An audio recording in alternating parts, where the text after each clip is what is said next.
एक भगवान का भजन ही ऐसा है जो महान उत्तम गति प्रदान करता है, और दूसरे जो साधन हैं तीर्थयाटन उपवास आदि, इनसे पुण्य लाभ होता है, पुण्य क्षीण हो जाते हैं। अपराध बने तो तत्काल पुण्य नष्ट हो जाते। साधु अवज्ञा तुरत भवानी, कर कल्याण अखिल के हानि।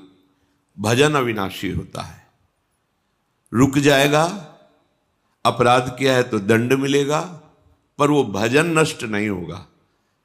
जहां अपराध क्षय हुआ फिर भजन प्रारंभ हो जाएगा, तो उसको उत्तम गति मिलती ही है जो प्रभु का भजन करते हैं। नाम जप, नाम कीर्तन, सत्संग, लीला गायन, लीला श्रवण, श्रीअंग सेवा, ये संपूर्ण भजन है। माला से नाम जप करना भजन का एक अंग है, संपूर्ण भजन यही है। सब में भगवत भावना करना, ये भजन ही है जो सर्वोत्तम गति प्रदान करता है। जैसे उपवास है, उससे पुण्य होता है, तीर्थयाटन है, शास्त्रों का स्वाध्याय है, अतिथि सेवा है, आदि आदि। यदि ये निष्काम भाव से हो तो भजन की तरफ वृत्ति मुड़ जाएगी, सकाम भाव से हो तो पुण्य बनेगा और उसका परिणाम सुखद सामग्रियां, सुखद परिस्थिति आएगी, पर वो टिकाऊ नहीं है।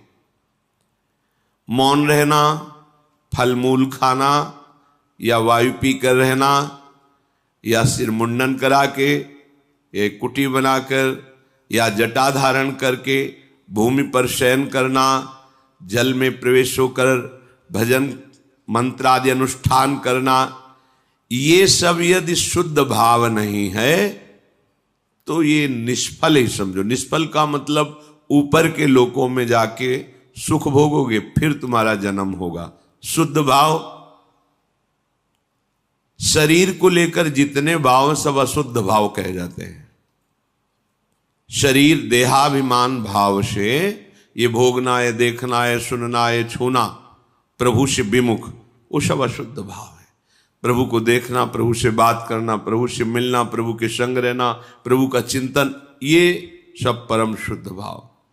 देहाभिमान से जो भी क्रियाएं होती हैं सब अशुद्ध, क्योंकि अभिमान है, इसलिए वो भगवत प्राप्ति में समर्थ नहीं है। भगवत भाव से सांसारिक क्रिया भी समर्थ हो जाती भगवत प्राप्ति के लिए। भाव तो यहां करें कि यदि भाव शुद्ध नहीं है तो ये सब जन्मने मरने वाले चक्र में ही रहता, उससे विमुख नहीं हो पाता। जब कोई भजन करता है तो उसको तत्व ज्ञान होता है। बड़ी अमृतमयी बात है। ज्ञानेन कर्मणा वापि जरा मरण मेवच व्याधयश्च प्रहीयन्ते प्राप्यते चोत्तमम पदम। वो ऐसे उत्तम पद को प्राप्त होता है जो भजन करता है, क्योंकि उसको तत्व ज्ञान हो जाता है। तत्व ज्ञान हो जाने पर उसके ऊपर रोगों का प्रभाव नहीं पड़ता, जरा वृद्धावस्था का प्रभाव नहीं पड़ता, और मृत्यु का भी प्रभाव नहीं पड़ता, और उत्तम पद की उसको प्राप्ति होती है। अगर वो मोक्ष चाहे तो मोक्ष, प्रेम चाहे तो प्रेम। तत्व ज्ञान उसे वेदांत पढ़ के नहीं करना होगा। कई बार कहा है कि नाम में इतनी सामर्थ्य है कि आप नाम को पकड़ के निरंतर चिंतन में लाइए तो तत्व ज्ञान हो जाएगा। अपने स्वरूप का बोध, संपूर्ण संसार में क्या व्याप्त है, कौन सा व्यक्त तत्व है, वो आपको बोध हो जाएगा भजन बल से। जैसे बीजानि अग्नि दग्धानि नरोहंति पुनर्यथा ज्ञान दग्धैस् तथा क्लेशैर नात्मा संयुज्यते पुनः। जैसे आग में पकाया हुआ दाना पुनः अंकुरित होने के योग्य नहीं रह जाता। गेहूं, चना, कोई भी हो, भुन जाए, भुनने के बाद उसे आप खेत में डाल दीजिए, चाहे जितना खाद पानी लगाइए, अंकुरण नहीं होगा। ऐसे ही जिसको तत्व ज्ञान हो जाता है या भगवत प्रेम प्राप्त हो जाता है, तो उसके हृदय में कभी कोई वासना नहीं जगती। वो दिखाई देता है वैसे ही दाना, पर अंतर हो गया, एक में अंकुरण होगा और उसमें अंकुरण नहीं होगा। ऐसे ही भगवत प्राप्त तत्वज्ञानी महापुरुष के हृदय में कभी भी मनाखष्टानेन्द्रियाणि प्रकृति स्थानि कर्षति, ये जो प्रवाह है ये जागृत नहीं हो सकता। जैसे भुने हुए दाने में अंकुरण नहीं होता। उसके हृदय की अविद्या नष्ट हो जाती है, बिल्कुल हृदय में कोई चिंतन का क्लेश नहीं, आत्मानंद से परिपूर्ण हृदय हो जाता है। आत्मानं विन्दते येन सर्वभूत गुहाशयम, सबके हृदय में वही एक आत्म तत्व जो यहां है, उस सबके हृदय में ऐसा अनुभव हो जाता है, एको ब्रह्म द्वितीयो नास्ति, दूसरा कोई नहीं, दूसरो न कोई। अब कितना परमानंद होगा जहां अन्य चिंतन नहीं है। ये जो सुख की स्फुरणा होती है, ये उसी आनंद सिंधु के एक बिंदु के सीकर से है। और आनंद समुद्र में अवगाहन करने लगे तो कितना सुख होगा, कल्पना भी कोई विषयी पुरुष नहीं कर सकता। यदि भजन किया जाए, हृदय पवित्र हो जाए, तो श्लोकेन या वार्धनेन क्षीणम तस्य प्रयोजनम, आधे श्लोक में तत्व ज्ञान प्राप्त हो जाए। मार्कंडे जी कह रहे हैं सब भूतों के हृदय में विराजमान जो भगवत तत्व है वही मेरे हृदय में भी विराजमान है। इसका ज्ञान आधे श्लोक में हो जाए यदि हृदय पवित्र हो। पवित्र हृदय भगवत भाव, अपवित्र हृदय देह भाव, भोग भाव, जागतिक भाव। उसको संपूर्ण शास्त्रों के अध्ययन करने का कोई प्रयोजन नहीं। यहां क्या लक्ष्य करा रहे हैं? हमें अधिक से अधिक समय भजन में देना है। खूब नाम जब चल रहा है अंदर से, बस यही कमी होती है। हम बाहर की क्रियाएं तो सांगोपांग कर सकते हैं, पर निरंतर तैल धारावत भगवत चिंतन बड़ी बाधा पहुंचाती माया। भजन के जो बड़े सूरवीर हैं उनको भी परास्त करने के लिए ऐसे ऐसे जाल रचती है। क्या परास्त? उनका भगवत चिंतन छूटे और मेरे द्वारा किया हुआ विघ्न उसका चिंतन करे। पर वो भगवान के निज जन होते हैं, एक क्षण में उसके जाल को काट के अपने चिंतन में होते हैं, नहीं तो बह जाता है मनुष्य। अब हमसे भजन नहीं होगा, ऐसी विपत्ति आ गई, ऐसी समस्या आ गई, वो उसी चिंतन में इतना डूबने लगता है कि अब भगवत चिंतन छोड़। यही तो माया जाल रच रही थी तुम्हारा भगवत चिंतन छुड़ाने के लिए। बहुत विचित्र, तुम्हें दिखाई नहीं दे रही, यहाँ एक एक कदम ऐसे दिखाई देता, ये काम, ये क्रोध, ये लोभ, ये मोह, ये मद, जैसे आप व्यक्ति रूप में दिखाई देते ऐसे अनुभव होता है। ये इसका जाल गिरा, अब ये गिरा, इसको कैसे बचाएं, पूरा विचार करके फिर देखते हैं कि अब तो हाथ से छूट गया, अब गया, अब बचा। देख सकते हो, बचा नहीं सकते। बचा तभी सकते हो जब वो बचना चाहे। और वो जाल ऐसे रचती है कि एक क्षण में इष्ट गुरु धाम सबको तिलांजलि दे के हाथ मिला लिया माया से। और यही ऐसे जाल रचती है कि लगता है परम सुख और परम हितैषी यही है हमारा। धोखा हो गया, अब वो निकल गया। तत्व ज्ञान प्राप्त करने के लिए कोई प्रयास की जरूरत नहीं, भजन करो, भजन करो। भगवान शंकराचार्य जी तत्व ज्ञान प्रदान करने के लिए ही आचार्य रूप में प्रकट हुए। वो कह रहे हैं कि तत्व ज्ञान में सबसे श्रेष्ठ है भक्तिरीव गरीयसी, भक्ति। अगर भगवान की भक्ति की जाए तो बहुत जल्दी तत्व ज्ञान प्राप्त हो जाए। भगवान शंकराचार्य जी भी निरंतर भजन, मैं कौन हूं, संसार का क्या स्वरूप है, भगवान का क्या स्वरूप है, सब आपको बोध हो जाएगा। नौ योगेश्वर इस सिद्ध महापुरुष आकाश मार्ग से चलते रहते हैं, अब भी हैं। ये विरक्त महापुरुष प्रायः जो सच्चे मार्ग के पथिक होते हैं उनके दर्शन पथ पे आते हैं, उपदेश देते हैं।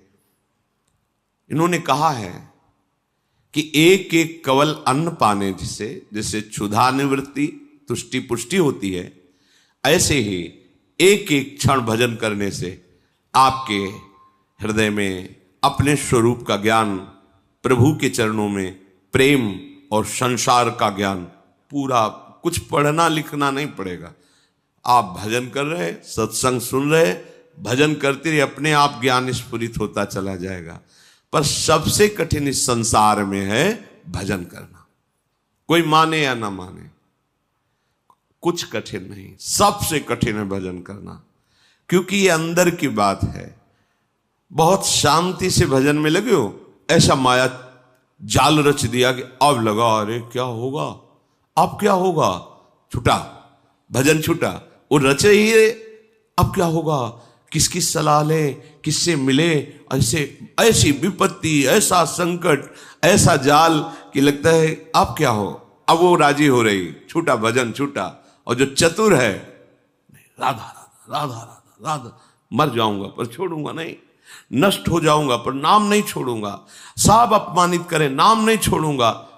अगर चूक हो गई, अब मैं वो क्या करूं जिससे मेरी प्रशंसा बच जाए, मेरा सम्मान बच जाए, मेरा परिवार बच जाए, मेरे पास पुनः सब सुख सामग्री आ जाए, भजन छूटा। ये बड़ी सूक्ष्म इसकी चाल है। तो आत्मानम विंदते एन सर्वभूत गुहाशयम, सबके हृदय रूपी गुफा में हमारा आराध्य देव शयन कर रहा है। भजन करने वालों को ऐसा अनुभव हो जाता है। द्व्याक्षरादाभि संध्याय केचिच्छ लोक पदांकितई, बहुत महिमामयी बात कह रहे। सतैरन्नई सहस्त्रैश्च प्रत्ययो मोक्ष लक्षणम, कोई प्रभु के 2 अक्षर का नाम पकड़ ले, राम, कृष्ण, विष्णु, शिव, इसमें जैसा लिखा, राधा 2 अक्षरा, पराविद्या 2 अक्षरा, और निरंतर उसे रटे, मार्कंडेय जी कह रहे हैं, तो परमात्म तत्व का प्रेम और ज्ञान उसके हृदय में प्रकाशित हो जाएगा। सबसे उत्तम बात है नाम जप। जैसे प्रायः लोग जब सुनते हैं कि कोई संत हैं, उनके पास जाओ तो कामना की पूर्ति होती है। कई बार हम आप लोगों को बिल्कुल साफ करके बताते हैं, भगवान प्रणत कामदम है। प्रणत कामदम पद्मजार्चितम धरणि मंडलम ध्येयमापदी, जिन चरणों का ध्यान मात्र करने से समस्त कामनाओं की पूर्ति होती है, उन प्रभु के धाम में आ पाए। प्रभु के जनों के प्रति आपकी भगवत भाव श्रद्धा हुई, प्रभु का नाम यश सुना, इससे आपका काम बनता है। आप समझो, संतों के पास जो है मूलधन वो नाम है, भगवान की महिमा है। वो जब आप सुनते हैं, नाम जब करते हैं, उनके प्रति भाव रखते हैं, आपका मंगल होना प्रारंभ हो जाता है। यदि आप नाम नहीं जप कर रहे, सतमार्ग में नहीं चल रहे, तो आप लिख लेना, कहीं भी जाओ आपके हाथ में आखिरी में पराजय ही लिखी रहेगी, आपको परास्त होना पड़ेगा। अगर नाम है तो फिर कहीं जाओ या ना जाओ, विजय तुम्हारे हाथ में है, बस धैर्य पूर्वक। कल किसी ने कहा कि नाम जब तो कर रहा हूं, पर इतनी विपत्ति आ गई कि अश्रद्धा हो गई नाम में, कि नाम जब कुछ नहीं कर पा रहा। हम उनकी बात करते हैं जिनके रोम रोम से नाम चलता है, उनको भी शारीरिक विपत्तियां आई है। ऐसे चरण रख देते थे तो वो भूमि बोलती थी विट्ठल विट्ठल विट्ठल, भूमि उनके ऊपर खौलता हुआ गर्म पानी फफोला ही फफोला शरीर पड़ गया। हा विट्ठल जल रहा हूं, ऐसा बोले से तुकाराम जी। तुम कितना जप करते होगे? क्या भगवान निर्दयी है? क्या वो क्षमा नहीं कर सकते थे? उनका विधान है। प्रहलाद जी के रोम रोम से हरि हरि, कितना ये बातें नहीं देखनी। नाशवान शरीर है, यहां सब परिवर्तनशील है। ये 2 अक्षर इसलिए पकड़े गए हैं कि अब हमें मां के गर्भ में न जाना पड़े और सब विपत्ति सहने की सामर्थ्य मिले और अंत समय तक मुझे अपने प्यारे से मिलन हो जाए, प्रभु से मिलन हो जाए। ये बीच में जो आपको मिलता है ये एक मिलना नहीं है, ये बिछुड़ना ही है। प्रतिपल हर वस्तु नष्ट हो रही, ध्यान से देख लो, रखी रहने दो उसे। आप देखो तुम्हारे योग्य नहीं रह जाएगी, या प्रयोग कर लो तो 6 घंटे में देखने योग्य नहीं रह जाएगी, विष्ठा बन जाएगी। 5 मिनट बाद बमन कर दो, घृणा पैदा हो जाएगी। सब नाशवान परिवर्तनशील है। इसको ऐसा ना सोचो कि नाम जप कर रहे हैं तो हमारा काम नहीं बना, विपत्ति हो गई तो अश्रद्धा कर। सिद्धांत को समझो, हजारों बार कहा है, जब आप नाम जप शुरू करोगे तो पहले वो मल का नाश करता है, अनर्थ निवृत्ति करता है, जो आगे आपको भयानक जन्म मरण रूपी कष्ट, भयानक विपत्तियां देने वाला, पहले उसको भस्म करेगा। अब ये शरीर तो बन गया है प्रारब्ध से, इसको तो समय समय पर जो दुख सुख का विधान है वो आएगा, नाम जप उसको सहने की सामर्थ्य देगा। अश्रद्धा की जरूरत क्या है? अश्रद्धा किए तो पूर्व संस्कार आपके आगे तक आपको सताते रहेंगे। मान लीजिए ये वो औषधि जो जड़ मूल से रोग का नाश करती है। नाम लेत भव सिंधु सुखाही, करहु विचार सुजन मन माही। सूख जाएगा, तैरने की नाव की भी जरूरत नहीं। नाम लेत भव सिंधु सुखाही, सब नष्ट हो जाएगा आपका दुख संकट। सत्य वस्तु को कोई स्वीकार करना नहीं चाहता। नाटक को सत्य मान करके, ये संसार एक माया का नाटक है, वो इसे सत्य मान करके इसे भोगना चाहता है, इसका स्वामी बनना चाहता है, मायापति बनना चाहता है। सत्य बात स्वीकार कर ले तो आनंद मगन हो जाए, पर सत्य कड़ुआ लगता है ये ठीक है प्रवचन करो, सुन लिया, पर हमें चाहिए ये। तो जो चाहिए वो कितने दिन के लिए, कितने मिनट के लिए, पर वर्तमान का सुख भोगी मन इतना निश्चय कर लेता है कि ये चाहिए, और अपना जीवन पूरा का पूरा जीवन चाहिए में। और जो चतुर होता है वो जाहे न चाहिए कबहू कछ, नहीं नहीं, तो वो जो चाहिए मांग रहे हैं वो उसके पीछे लुटता घूमता है, और उसके सामने सच्चिदानंद भगवान होते हैं। और जिसको चाहिए उसके सामने माया होती है, कुछ पकड़ में ही नहीं आता, पूरा जीवन निकल जाता है, कुछ हाथ में नहीं।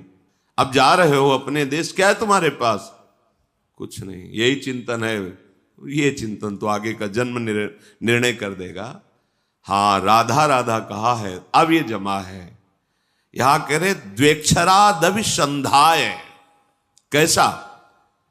टूटने न पावे तार, संधि बनी रहे, राधा राधा राधा राधा राधा। तो क्या बोले? ये 2 अक्षर ही तुम्हें परमात्म तत्व का ज्ञान और प्रेम प्रदान कर देंगे, बहुत पढ़ने की जरूरत नहीं है। सैकड़ों शास्त्र हैं, सैकड़ों शास्त्रों के वाक्य हैं, क्या क्या पकड़ोगे? जीवन बहुत थोड़ा है, क्या करें? बस नाम पकड़ लो। एक बार ऐसा मान करके, लाभ मिले ना मिले, हानि हो, नरक मिले, दुख मिले, सुख मिले, एक बार संतों की बात मान लेते हैं भाई। बहुत माना है सबकी बात, एक बार मान लेते हैं। अब जब तक श्वास रहेगी नाम जपेंगे, निहाल हो जाओगे, देख लेना। पर ये ऐसा नहीं कि कुछ दिन ऐसे थोड़ा जपे और देखें कि लाभ हुआ कि नहीं। तो लाभ तो हुआ है, पर तुम देखने लायक नहीं हो उस लाभ को। तुम्हारे अंदर दिव्य दृष्टि थोड़ी जागृत हो गई कि हमारे पूर्व संस्कार इतने जमा थे, नाम ने भस्म कर दिया। अब वो देखो तो नाच पड़ो, पर वो तो दिखाई नहीं देता। वर्तमान की विपत्ति दिखाई देती है, जो शरीर रचने के समय निर्धारित कर दी गई थी कि इस तिथि को इस समय से ये तुम्हें दंड मिलेगा। अब नाम पहले पीछे का तुम्हारा भस्म कर रहा है। अब अज्ञानी जी वो सोच रहा है हम पीछे थे भी कि नहीं थे, हम तो अभी देख रहे हैं। तुम्हारे देखने से नहीं है, तुम्हारे अनंत जन्मों का हिसाब जमा हुआ। तुम अविनाशी जीव हो, बार बार शरीर पकड़ते हो और छोड़ते हो, उसके बीच में जो कर्म होता है तुम्हें उसको भोगना पड़ता है। ये भागवतिक सिद्धांत तुम्हारे ना कहने से थोड़ी हो जाएगा। तो जो बोध है, मोक्ष है, प्रेम है, ये आपको सहज में प्राप्त हो जाएगा यदि 2 अक्षर द्वेक्षरादभिसंधाय, अपनी जीभ से जोड़ते रहो, राधा राधा राधा राधा। नायम लोकोस्ति न परो न सुखम संशयात्मनः। बहुत ध्यान देकर सुनिए। नायम लोकोस्ति न परो न सुखम संशयात्मनः। ऊचुर ज्ञान विदो वृद्ध्या प्रत्ययो मोक्ष लक्षणम। जिसके मन में इस बात पर विश्वास न हो, संशय भरा रहे, तो सुन ले, ना उसे इस लोक में ना परलोक में उसे सुख की प्राप्ति नहीं हो सकती। हित ध्रुव जो विश्वास है तब ही सुधरे बात, ना तरु माया पंथ में फिरे जो टक्कर खात। ए नाम पकड़ लो, मान जाओ, हृदय की बात कहते, ऐसा बचाता है, पूरे जीवन देखा है। अगर वो न हो तो माया ऐसे जाल रचती है कि लगता है अब क्या, तब लगता है नहीं, ये चकाचौंध माया की नाम नाम, वो एक इतना मजबूत पकड़, वो फिर माया हिला नहीं पाती, वो पकड़ पार हो जाता है। ऐसे ऐसे मगरमच्छ हैं इस माया में कि लील जाए पता भी न चले कि वो था भी कि नहीं था। बिल्कुल मान लीजिए, नायम लोकोस्ति न परो न सुखम संशयात्मना। इस लोक में परलोक में कहीं भी सुख नहीं मिलता जो संशयात्मा। और भगवान ने भी कहा संशयात्मा विनश्यति। जो संशयात्मा है उसका नाश हो जाता है। नाश का मतलब पतन हो जाता है। ज्ञान मोक्ष तो बहुत दूरी की बात है, उसे शांति सुख भी प्राप्त नहीं होता। इसलिए जो ज्ञान वृद्ध पुरुष हैं उनके कथन पर ध्यान दे।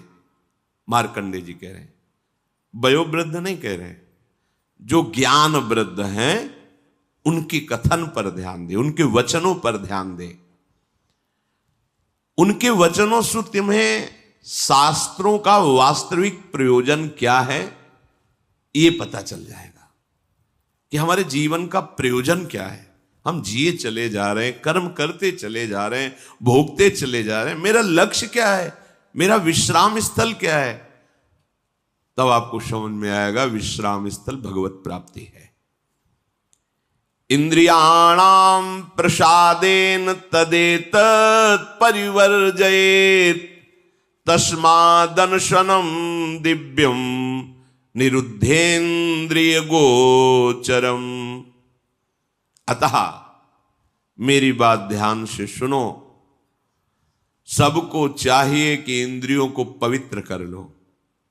तो इंद्रियों के पवित्र तीर्थ स्नान से नहीं होंगे। कैसे होंगे? निषिद्ध विषय भोगों का त्याग करने से इंद्रियां और मन पवित्र हो जाता है। जो धर्म कहता है भोग लो, धर्म विरुद्ध यदि भोग भोगा, हर इंद्रिय का भोग है। जैसे खान पान के लिए सात्विक भोजन, अच्छे से 56 भोग बनते हैं अपने, 56 भोग प्रभु को जब भोग लगते हैं। देखो बिहारी जो राधा 56 भोग बनते, कितने सुंदर सुंदर स्वादिष्ट पदार्थ। अब निषिद्ध भोग, प्याज लहसुन मांस मछली, ये सब गंदी चीजें जो तमोगुण पैदा करके राक्षसी वृत्ति का निमंत्रण दे दे। एक एक इंद्री का विषय हो। जनेन्द्री गृहस्थ हो, धर्मयुक्त है, आपने पाणिक ग्रहण संस्कार किया है, आप तो आपकी जनेन्द्री भोग भोगते हुए भी पवित्र है। नेत्रेंद्री, अपनी बहन को कैसे देखते हो, अपनी मां को कैसे देखते हो, अपनी बेटी को कैसे देखते हो, ऐसे दूसरे की बहन दूसरे की बेटियों में जिससे पाणिक ग्रहण किया है वो पत्नी है। इसके अलावा शास्त्र का आदेश है, नेत्रेंद्री पवित्र तभी होगी जब आपका दर्शन सही होगा, तभी तो ये भगवत दर्शन करने के अधिकारी बनेंगे। चाहे लाख समझाओ, पर ये मनमुखी चाल चलने वाले मानते नहीं हैं। सर्वांतर्यामी हृदय में बैठा है, तुम लुक छुप करके गलत दर्शन कर रहे हो, तो तुम भगवत दर्शन के कैसे अधिकारी हो सकते हो? इंद्रियां कब पवित्र होती हैं? जब निषिद्ध भोगों का त्याग कर दिया जाता है। ये तीर्थ स्नान दान से पवित्र नहीं होती। शास्त्र सम्मत भोगों को भोगिए, निषिद्ध भोगों का त्याग कीजिए, तो मन सहित पांचों ज्ञानेंद्रियां पवित्र हो जाएंगी। शास्त्र सम्मत कर्म कीजिए तो पांचों कर्मेंद्रियां पवित्र हो जाएंगी। बचा क्या? आत्मा तो पवित्र है ही, वो कभी अपवित्र हो ही नहीं सकती। बात बन गई। इंद्रियों की निर्मलता विषय भोगने से रोकने से होती है। विषयों के सेवन से इंद्रियां मलिन हो जाती हैं। बड़ा गूढ़ रहस्य है ये। इंद्रियों की पवित्रता विषय भोगों में जाने से रोकने से होती है, उनमें सामर्थ्य आती है। आगे प्रसंग आता है, जब गांधारी जी ने सुना कि धृतराष्ट्र जी के साथ हमारा ब्याह हो रहा है और वो नेत्रहीन है, ब्याह तय हो गया। रेशम का कपड़ा लिया, कई परत लगाए, आजीवन के लिए आंख में बांध लिया। जब मेरा पति संसार को नहीं देख सकता तो मैं संसार को कैसे देखूंगी? नेत्रेंद्री की ढक लिया उसे। जब महाभारत का बड़ा भयानक युद्ध चल रहा था, तब गांधारी ने दुर्योधन से कहा कि आज तक हमने अपनी दृष्टि शक्ति को संचित किया है, तुम निर्वस्त्र होकर मेरे सामने आ जाओ, मैं पट्टी खोल दूंगी, एक बार देखूंगी, वज्र की भी ताकत नहीं कि तुम्हारे शरीर में खरोच पैदा कर सके, तुम्हारा वज्र के समान शरीर हो जाएगा। हो गया। एकांत में निर्वस्त्र होके आ रहा था। भगवान बड़े लीला, जानते थे कि पतिव्रता है गांधारी और नेत्र आज तक बंद किए रहे तो दिव्य शक्ति जागृत हो गई, ऐसा ही हो जाएगा। जय भगवान को दिया, देखा तो ऐसे, ये बच्चे हो तो कहां जा रहे हो? वो मां ने कहा है कि ऐसे, ये तुम बच्चे हो, नंगे जाओगे? अरे मां ने कहा निर्वस्त्र तो ऊपर के कपड़े हटा दो, नीचे के कपड़े हटा दो, लेकिन मध्य में तो रखो ना। तो क्या हम कह रहे कपड़े हटाने की बात कही, पत्ते ही लगा लीजिए, इतना तो कर लीजिए। हाँ, आपने ठीक सलाह दी। जेवी गांधारी ने पट्टी खोली, सामने देखा, तो आज्ञा का पालन क्यों नहीं हुआ? निर्वस्त्र क्यों नहीं रहे? और क्या बोले कि श्री कृष्ण ने समझाया है, जा यहीं से तोड़ा जाएगा तेरा, यही तेरी मृत्यु का कारण बनेगा। बेटा तूने चूक कर दी, यहीं से तू कमजोर हो। वहीं मारा था। जहां मारते थे तो चिंगारियां उठती थी गदा की, कहीं कुछ भी नहीं हो रहा था दुर्योधन का, लेकिन वहीं तोड़ा। जंघा से ऐसे पत्ते बांध लिए थे, वहीं तोड़ा, वहीं से उसका एक नेत्र शक्ति को रोक लिया। तो कितनी बड़ी सामर्थ्य। जो वाणी से मौन रहते हैं, कभी असत्य भाषण नहीं करते, नाम जप करते, वो अगर बोल दे तो होश में हो जाना, बिल्कुल सत्य हो, क्योंकि उनकी वाणी की सामर्थ्य जागृत हो चुकी है। हर इंद्री को जब भोगों से रोक दिया जाता है तो उसके अंदर अपार सामर्थ्य आ जाती है। पर यह बात सहज नहीं है। हम जो सोचते हैं वो क्यों नहीं होता, हम जो करते हैं वो क्यों नहीं सफल होता? क्योंकि पावर ही नहीं है। जब जो मनाया खा लिया, जब मनाया कर लिया, जब जो मनाया देख लिया, तो तुम्हारे अंदर आध्यात्मिक शक्ति नहीं। सब कार्य आध्यात्मिक शक्ति से होते हैं। थोड़ा तो समझिए, थोड़ा तो अपनी इंद्रियों पर शासन कीजिए। इंद्रियों में सामर्थ्य और निर्मलता आती निरोध, निरोध माने रोकने से। विषयों का जितना शास्त्र आदेश करता है उतना स्वीकार, शेष विरोध, वो आगे भजन कर सकता है। जो ये लोग कहते भजन नहीं बनता तो मनमानी आचरण बनते हैं ना, इसीलिए भजन नहीं बनता। शास्त्र क्या आज्ञा कर रहा है? तपसा स्वर्ग गमनम भोगो दानेन जायते ज्ञानेन मोक्षो विज्ञेयस तीर्थ स्नान दघक्षया। तीर्थ स्नान से पाप नष्ट होते हैं, तपस्या से स्वर्गलोक की प्राप्ति होती है, दान से अधिक भोगों की प्राप्ति होती है। आप जो दान कर रहे हो कई गुना बढ़कर आपको मिलेगा अगर सत्पात्र को हुआ है। पर यदि भगवत तत्व का ज्ञान हो गया है तो आवागमन मिट जाता है, सारे कष्ट मिट जाते। वो केवल भगवत तत्व के ज्ञान से ही होगा, वो तुम्हारे दान पुण्य से नहीं। वो सत्संग के द्वारा प्राप्त विवेक से भजन करते हुए जो भगवत तत्व का बोध होता है वो आवागमन चक्र को मिटा देता है। इस जन्म में मनुष्य जिन जिन पदार्थों का उत्तम पात्र को दान करता है, भावी जन्म में उसे वो पदार्थ बहुत मात्रा में प्राप्त होते हैं। श्री मार्कंडेय जी ने कहा, विज्ञानार्थम मनुष्याणाम मनः पूर्वम प्रवर्तते तत्प्राप्य कामम भजते क्रोधम च द्विजशतम। इंद्रियों द्वारा जिस विषय का ज्ञान होता है, ये बहुत सुंदर पदार्थ, खा लिया जाए, ये बहुत सुंदर भोग है, भोग लिया, पहले इंद्रियां ज्ञान देती है, ये बहुत सुंदर, बहुत अच्छा है। अगर आप उस समय उनका विरोध नहीं कर रहे हैं तो फंसा लिए। चतुर उपासक को जब वो आपके सामने भोगाकर्षण प्रकट करे, उसी समय विवेक के द्वारा, बहुतों ने इसको भोगा, सुखी हो जाते हैं ना, बहुत जन्म में तुमने भी भोगा, सुखी हो जाते हैं ना, नहीं है ना, हम धर्म विरुद्ध आचरण नहीं कर सकते, अभी तक किया अब नहीं करें, ये शुरू कर दिया विरोध, अब वो जलाएगी। प्रमथन स्वभाव वाला मन, प्रमथन स्वभाव वाली इंद्रियां जलाएगी, उसको तुम सह जाओ, बस सहन नहीं कर पाते। हम बहुत कुछ सहन कर सकते हैं। देखो, अगर आपको जरा सा भी ऐसे अंगूठा दबाया जाए तो आपको कष्ट, आप कहोगे मैं नहीं सह, लेकिन हाथ टूट जाता है, सहते हो ना, पैर टूट जाता है, सहते हो, जीवित रहते हो ना, भारी से भारी ऑपरेशन बड़े से बड़ा हो, आप सह जाते हो ना, क्योंकि आपके केवल सहने की स्वीकृति की जरूरत है। अपने स्वरूप को न कभी कष्ट हुआ न कभी होगा। देह में जितना भी कष्ट आता है वो आपकी स्वीकृति के कारण आपको भासता है। आप जितना देह को मैं माने हुए उतना ही कष्ट होता है। तो अंतःकरण में जो ये इंद्रियां जलन कर, ये तो आप सहज में सह सकते हो, आप बड़े वीर हो, बड़े बड़े कष्टों को सहते हो। देखो कितना कष्ट होता है मां को जब वो 9 महीने गर्भ को धारण करती है, प्रसव में कितना कष्ट होता है, पर उस सब सह करके अब अपने जरा विचार करो, अगर थोड़ा ज्यादा हो जाए, गैस बन जाए पेट में तो कैसा लगता है। वो हमें पूरा 9 महीने धारण किए रहे, सब कष्ट सह सकते हो आप भगवान के अंश हो। ये जो आप डर जाते हो ना कि मन की बात अगर नहीं पूरी करेंगे तो ये बराबर जलाता रहेगा, नहीं जलाता नहीं रहेगा, वो जल के शुद्ध हो जाएगा। अगर मैंने अपने मन और इंद्रियों की बात नहीं की तो मैं जी नहीं पाऊंगा, ये केवल डरा रहा है, तुम जी नहीं अमर हो जाओगे। अगर ये बात तुम स्वीकार कर लो कि तेरे प्रेरित किए हुए गलत मार्ग में मैं नहीं चलूंगा।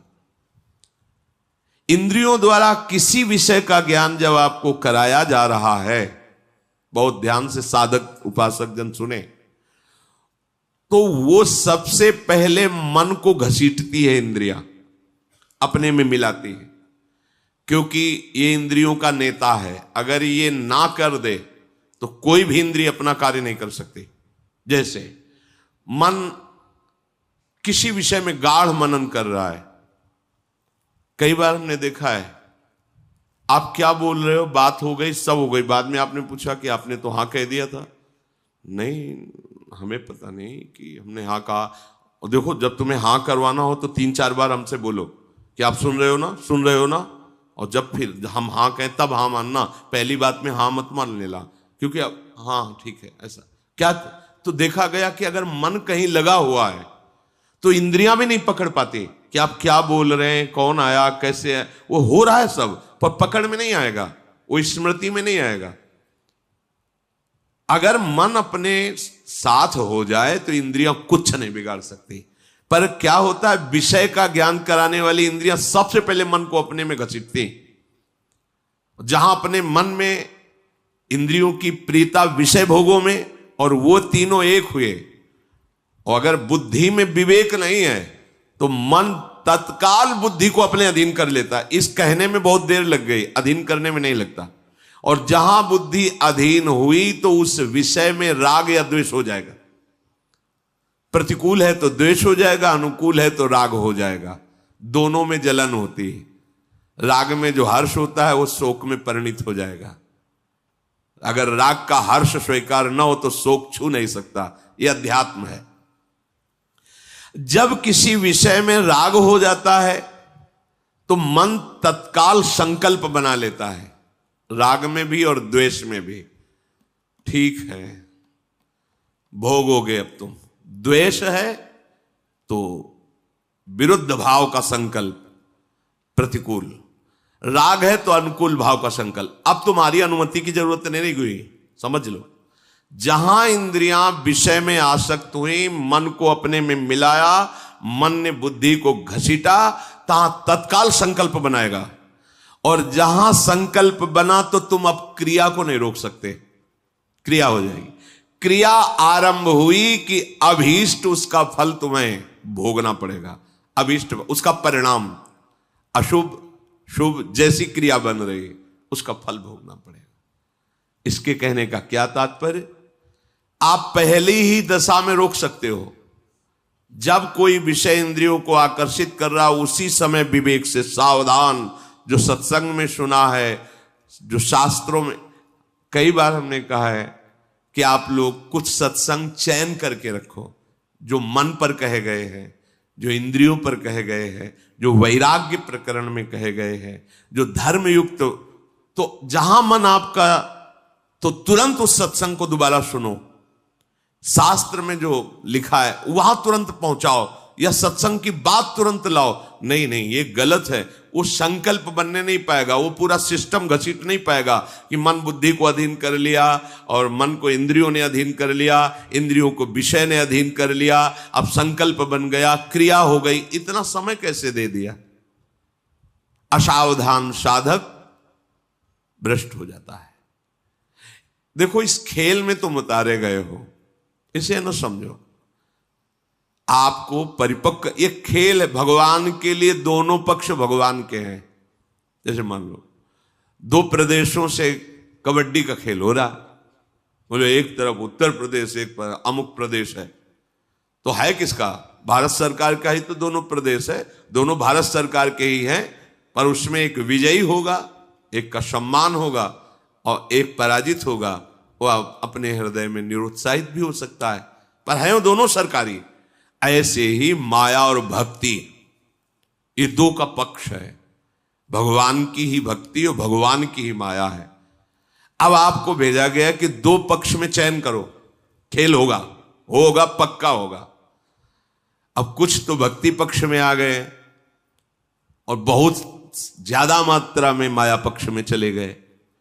अब उसका पक्ष का जो प्रभाव है वो तो पड़ेगा, भक्ति के प्रभाव का पक्ष पड़ेगा, पर दोनों पक्षों को एक दूसरे में जाना होता है। ऐसा नहीं कि अभक्त कभी भक्त संयोग ही नहीं प्राप्त करते,